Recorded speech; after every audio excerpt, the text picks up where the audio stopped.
Yo, what is going on, Company Gang? It's your boy Company here. So first of all, I'd like to apologize again for not uploading in a while, but thankfully I'm not going to be disappearing for the next 5 to 6 months. So I guess that's something to be thankful for. But jokes aside, today I'm going to be telling a story that seems, I guess, pretty random, but I feel like it ties into the reasons why I sort of disappeared for a little bit, and I don't know what else to talk about. So hopefully that you guys find this interesting.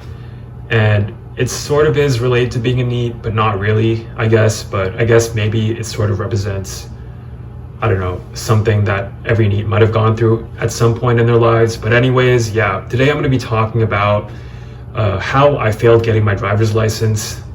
And this basically took place probably around 6 months ago. And where I had to take this driver's license test. And just for a little bit of a context as to how the licensing system works in Canada, it's basically like this sort of tiered system. So you have like 3 tiers.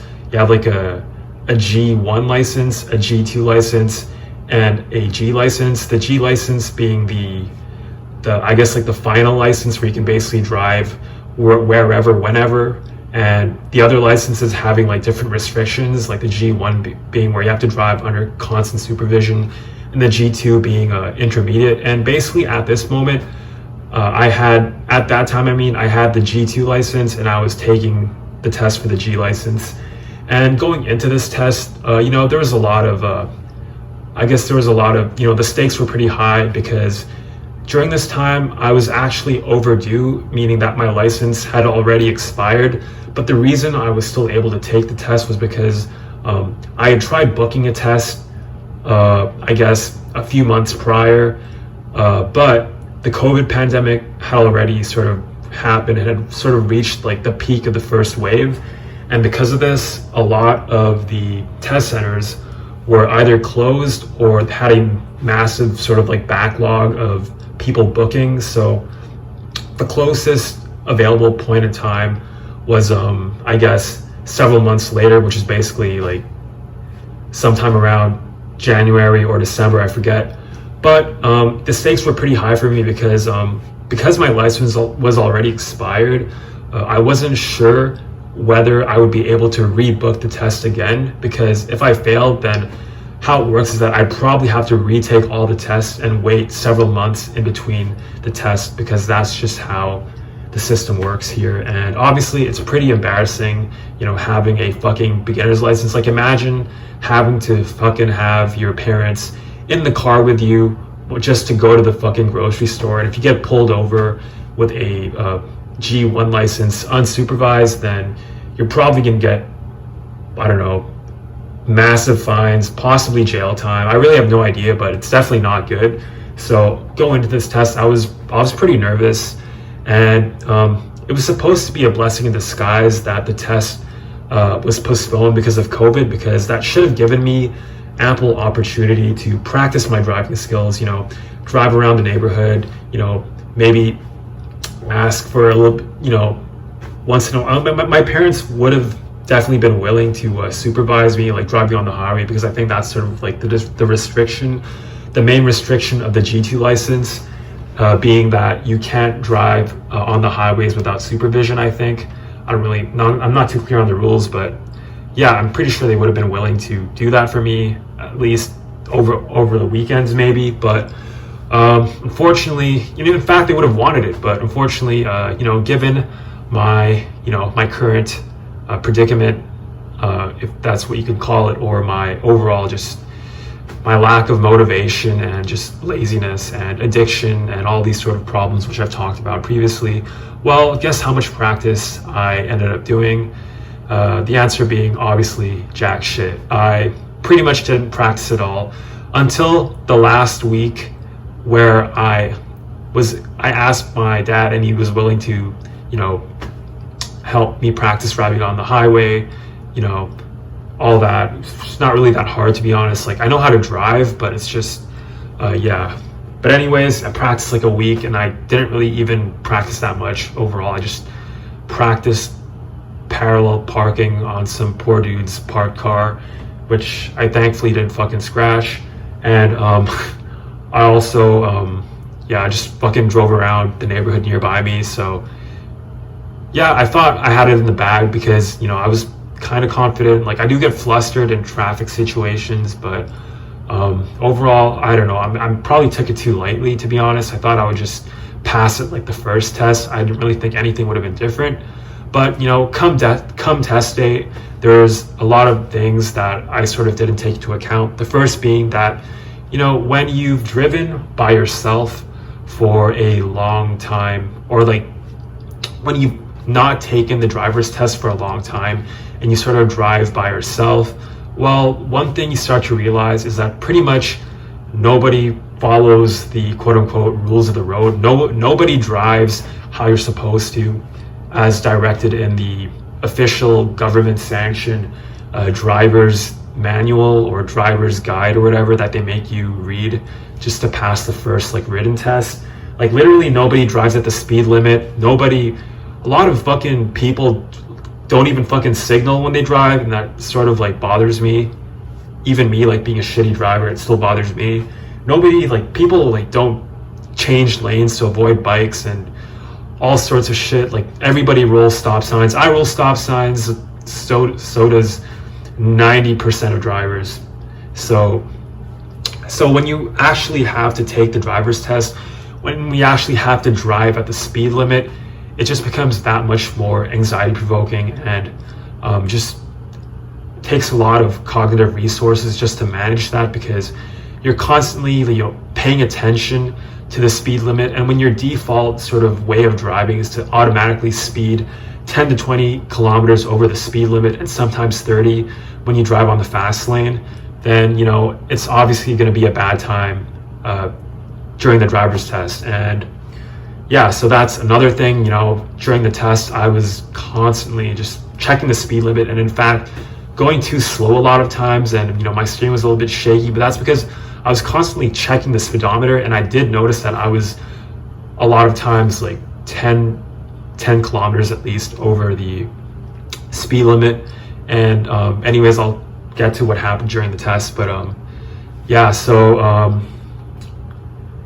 and another thing is that come test day, you know, I was pretty nervous, and, you know, the hope is that you would have the drive tester that was, you know, at least somewhat amicable, somewhat, if not even friendly per se, but, you know, maybe not, you know, maybe just calm at least, you know, like maybe not shouting or I don't know, just being fucking intimidating. And unfortunately, I feel like this is definitely an intentional thing, like, because I feel like every drive tester that a drive center ever hires is some old, fat, overweight, stocky white guy who, you know, literally can't fucking chill. And unfortunately, that was my drive tester, what I just described. And I think it's not really his appearance per se that bothered me, although that definitely factored into it a little bit.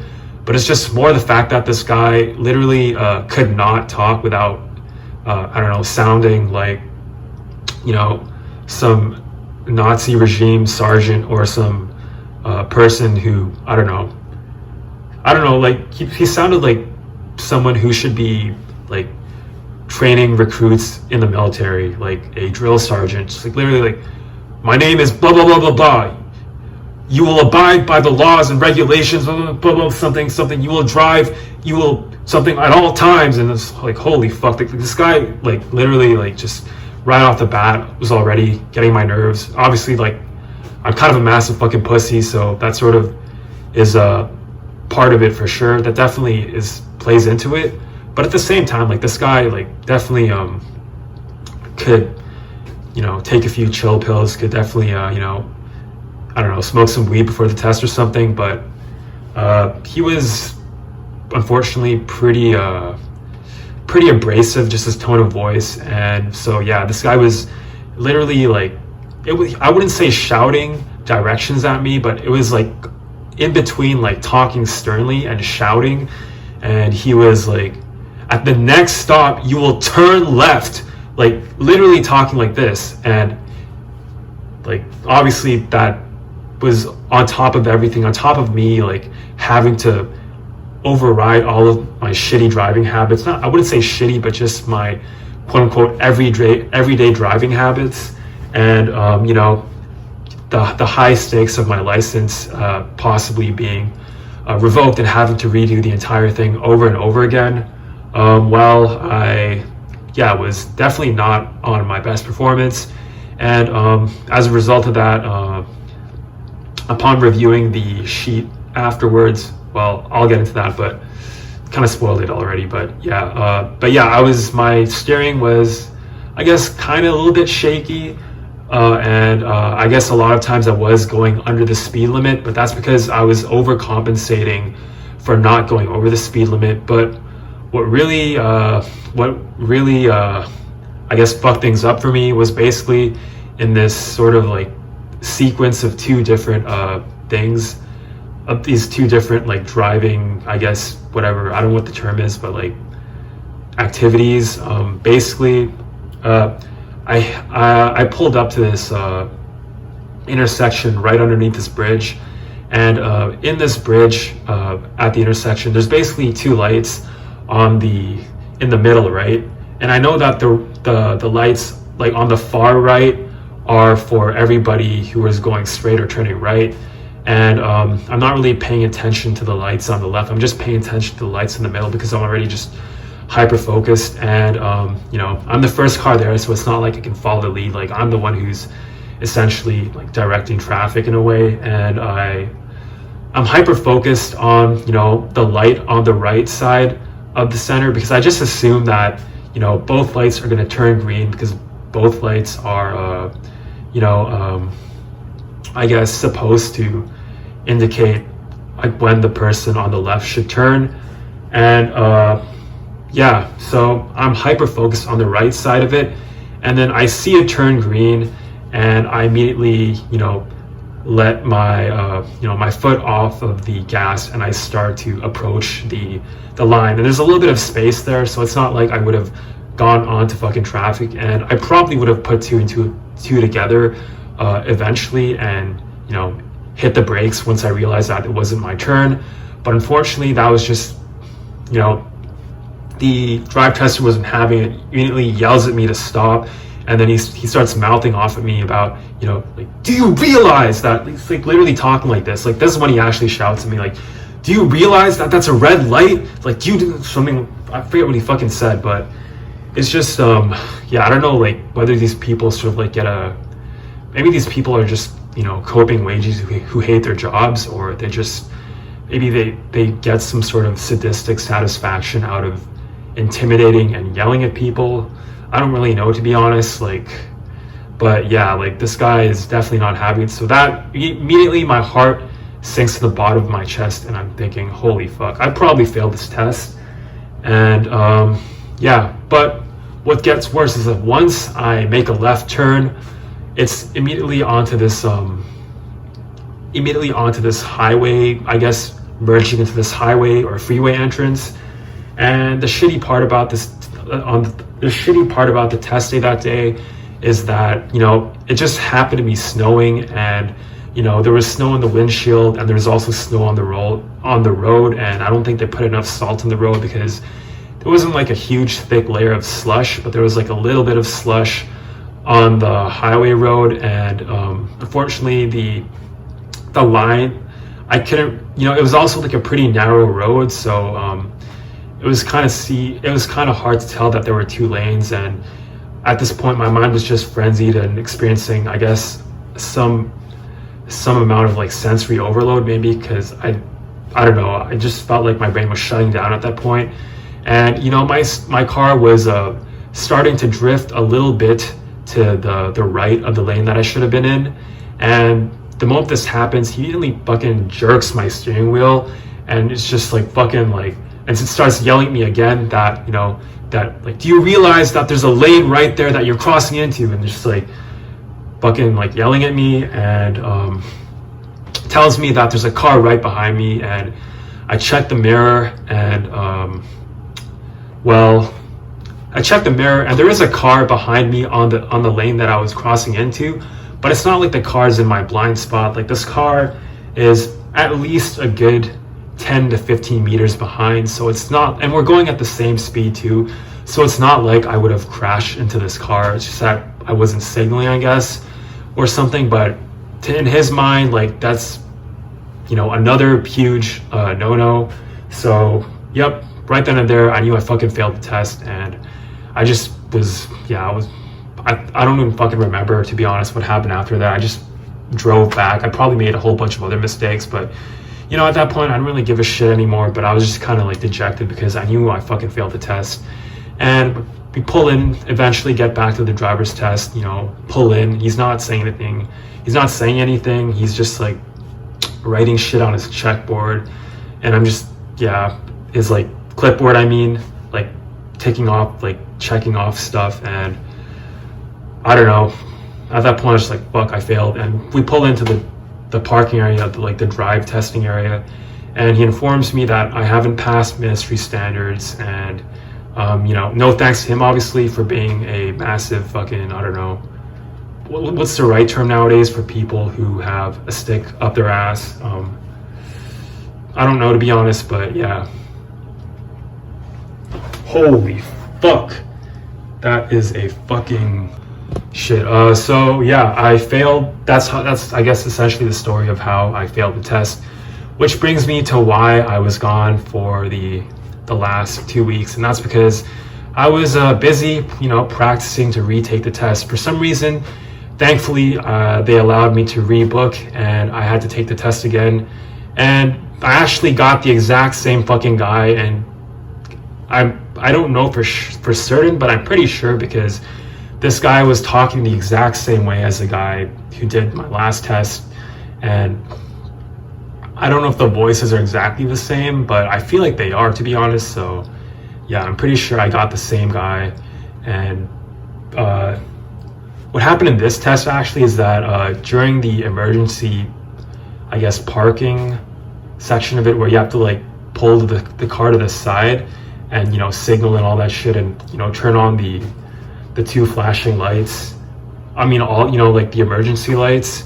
While doing that, I actually fucking like bumped the curb, and it was like a small bump, but even like a small bump on the curb is kind of like it's pretty I don't know, it's pretty like jolting, I guess. So the moment I did this, like, he went like, and like looked like really pissed off, and he started like, I don't know, just kept like, it was kind of like half like talking to me as if I was like retarded, and half like yelling directions at me. So it was just like really unsettling. And I also did drive a little bit slow at one point, and he asked me what the speed limit was and told me that I should probably keep to it. So immediately I'm thinking like, holy fuck, I probably failed this again. And you know, but somehow when I drove back to the driver's test area and pulled in, I was fully expecting to fail. But as it turns out, you know, I actually fucking passed this time with 2 weeks of practice. So I guess moral of the story is, you know, I should probably stop procrastinating and doing shit. But I guess an exciting development from this story is that I actually have a fully functioning driver's license, and I no longer have to retake the driver's test anymore, as long as I don't crash into somebody or run somebody over, or I don't know, drive drunk, I guess, which I don't think I'll be doing. And you know, this has a lot of implications, like, you know, whether I might get a job or not. But to be honest, that's a topic for another time, and I think I'm probably going to be staying based for the meantime. And yeah, but anyways, that is the story of how I failed my driver's test. And I'm sorry, the title of this video is probably going to be clickbait, because, you know, it ends with me actually having a driver's test. I mean, a driver's license. So yeah, and obviously this video is probably pretty shitty because I haven't talked in front of a camera for a while, so it's probably going to be all over the place, and, you know, my energy is going to be fucked up, and I'm just not going to be like on top of my game, you know, and my vocabulary is continually declining as I continue to rot away. But, you know, maybe this will change things, maybe it won't, but I guess it's kind of interesting, you know. Maybe I should just title it NEET, NEET finally gets driver's license, or either NEET finally gets driver's license, or NEET fails his driver's test. Probably gonna be one of the two titles. But anyways, this is Company NEET. Hope you guys have enjoyed this video, and this is Company NEET signing out.